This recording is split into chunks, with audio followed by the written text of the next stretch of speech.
Fala pessoal, tudo bem com vocês, gente? Tudo certo? Bom, passando para atualizar informações do Inter neste sábado, que poderia ser de final do Campeonato Gaúcho para o Inter, mas não é. A gente vai dar aquela secadinha hoje no maior rival, né? Torcer pelo improvável, que é uma vitória do Ipiranga, mas de qualquer forma também outros jogos espalhados, mas eu tô aqui para falar sobre negociações do Inter, que definiu algumas saídas, tá para definir algumas chegadas, anunciou reforços dentro e fora de campo e a gente vai tratar sobre isso e muito mais, beleza? Sem antes me apresentar, meu nome, Lucas Colar, setorista do Internacional, trago todas as informações do Colorado aqui para vocês e peço em troca aquela parceria que anda meio fraca ultimamente, tá?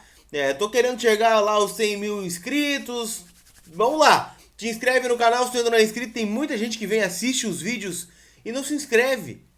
É um clique só e vai me ajudar demais. Assim como o teu like.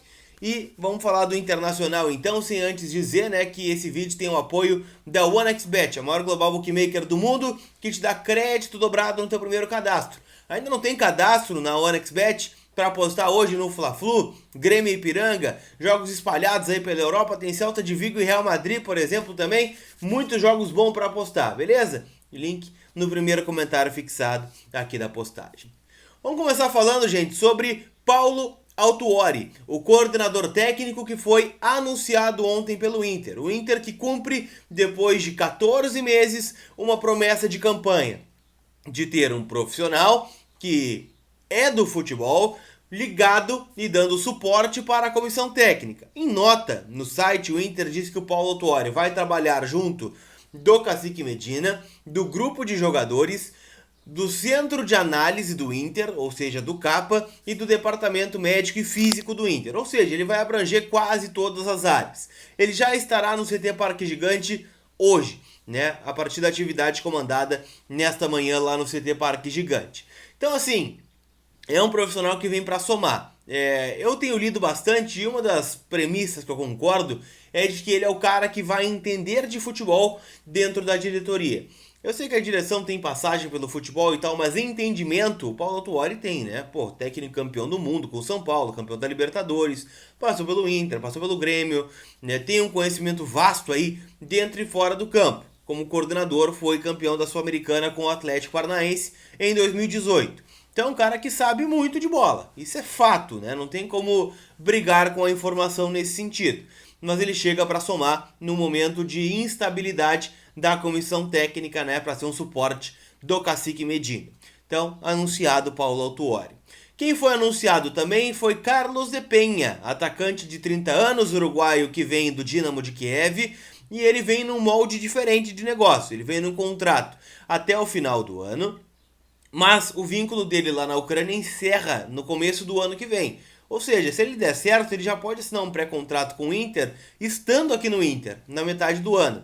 Ele deu várias declarações lá na ESPN Latina, quando saiu, né, lá de Kiev, dizendo que não queria voltar nunca mais para a Rússia, né, nem para a Ucrânia, que não estava legal, que as coisas não andavam bem e que ele teve uma experiência traumática por lá, enfim, quer ficar aqui no futebol sul-americano. Ele que é formado na base do Nacional, passou pelo Middlesbrough da Inglaterra, pelo Real Oviedo da Espanha e é um cara que vem para ser o extrema do Internacional. Cara que tem alguns gols e assistências na carreira, não é aquele grande jogador, mas eu acho que é um cara útil dentro do momento do Inter, até olhando as nossas opções, né? A gente olha para o banco, às vezes não tem nenhum extrema. Tem o Caio Vidal ali, que inclusive foi testado como 9 no último jogo treino aí contra o Cruzeiro no CT Parque Gigante. Então a gente não sabe qual é a ideia do Medina pro Caio, por exemplo. O Maia não entra quase nunca.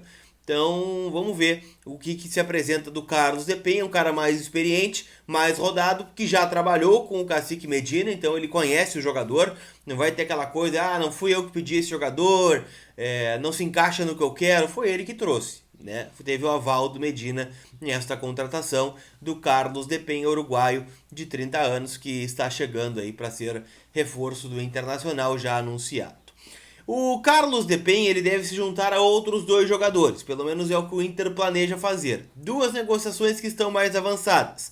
A primeira, Vitão, zagueiro do Shakhtar, né? 22 anos, formado na base do Palmeiras, e o Inter tenta reforçar o setor defensivo.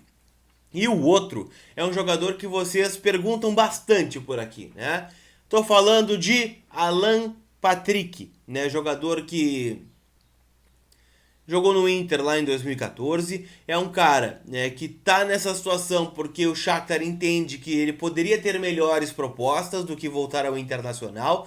E o Inter quer comprar o Alan Patrick também. E ontem algo aconteceu que pode viabilizar a vinda do Alan, que é a venda do Palácios para o Vasco. Eu vou falar sobre isso na sequência. Mas o Inter ainda quer. O Emílio Papadel, né, falou na Rádio Gaúcha, que é onde ele fala sempre, né, ontem à tarde, e disse que essa negociação está andando. Foi o termo que ele usou para Inter e Alan Patrick. Então não é algo que está parado, não é algo que não está acontecendo, é algo que de fato tem fundamento, né? O Inter tenta repatriar esse jogador. Talvez não dê tempo de inscrevê-lo na Copa Sul-Americana. Afinal, as inscrições encerram domingo, né? Agora, amanhã. Acho que o Depenha vai estar, o Vitão talvez não esteja, o próprio Alan Patrick também não.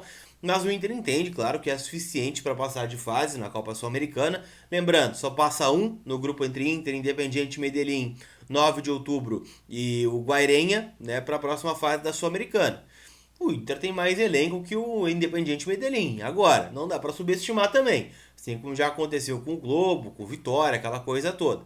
Mas se os jogadores estiverem afim, né, e demonstrarem o que já mostraram em algum momento no Inter, dá para passar sim e ter o acréscimo desses reforços no Campeonato Brasileiro e na outra fase da Sul-Americana se o Inter estiver lá. Então é isso, o Alan Patrick é uma tentativa, o Vitão também está um pouquinho mais adiantado do que ele, mas o Inter tentando seus reforços aí nessa reta final de janela, 10 dias faltando para o fechamento da janela de transferências aqui no futebol brasileiro, tanto o mercado interno quanto o mercado externo também. Pra gente fechar, gente, quero falar de Carlos Palacios, atacante que viajou ontem à noite para o Rio de Janeiro e deve ser anunciado como reforço do Vasco da Gama ainda neste fim de semana.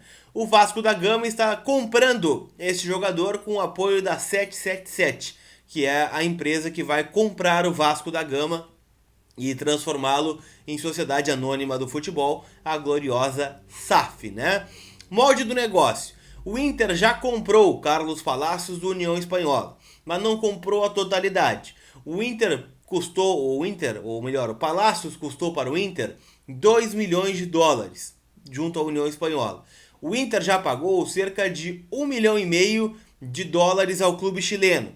O Vasco está assumindo a última parte do pagamento, cerca de 500 mil dólares, para levar o jogador e ficar com um percentual condizente, né? Um percentual ali que é justo, né? do Palácio junto à União Espanhola.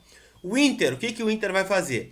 O Inter está aceitando, né, a parte do Vasco em dinheiro. O Inter está aceitando que o Vasco leve e pague o salário na íntegra, porque vai aliviar a sua folha e vai reaver parte do investimento que teve com o Palácio em 2021.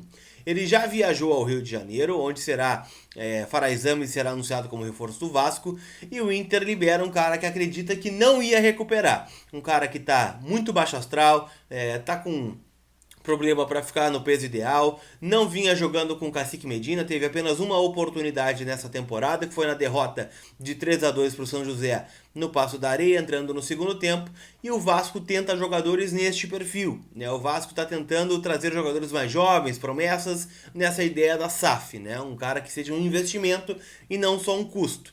E ele talvez ajude, né, numa mudança de ambiente, jogando a Série B, que é um campeonato inferior, né, possa agregar lá no Vasco, o Inter mantendo o percentual em caso de futura venda, caso ele dê certo lá em São Januário. Mas ele já foi, tá? Ele não joga mais no Internacional. A rescisão saiu no bid ontem, né? Era algo burocrático, mas a tendência é que ele nem volte pro bid no Inter, já seja anunciado direto no Vasco da Gama. Beleza? Quero saber se tu aprova a saída do Palácio, tu ainda acreditava que ele poderia ser um cara a agregar no Internacional. Eu acho que ele teve oportunidades, é verdade, teve alguns bons momentos, mas é uma situação que acabou ficando bom para todo mundo, a ida do Palácio pro Vasco. Beleza, gente? Volto em qualquer momento, então já ativa as notificações para tratar das coisas do Internacional, porque as coisas tendem a ser aceleradas agora nessa reta final de janela, e quarta-feira o Inter volta a campo, né? Estamos com saudades, o Inter volta a jogar na estreia da Copa Sul-Americana, 9h30 da noite, contra o 9 de outubro, lá no Equador. Beleza? Nos falamos, aquele abraço, tamo junto, tchau!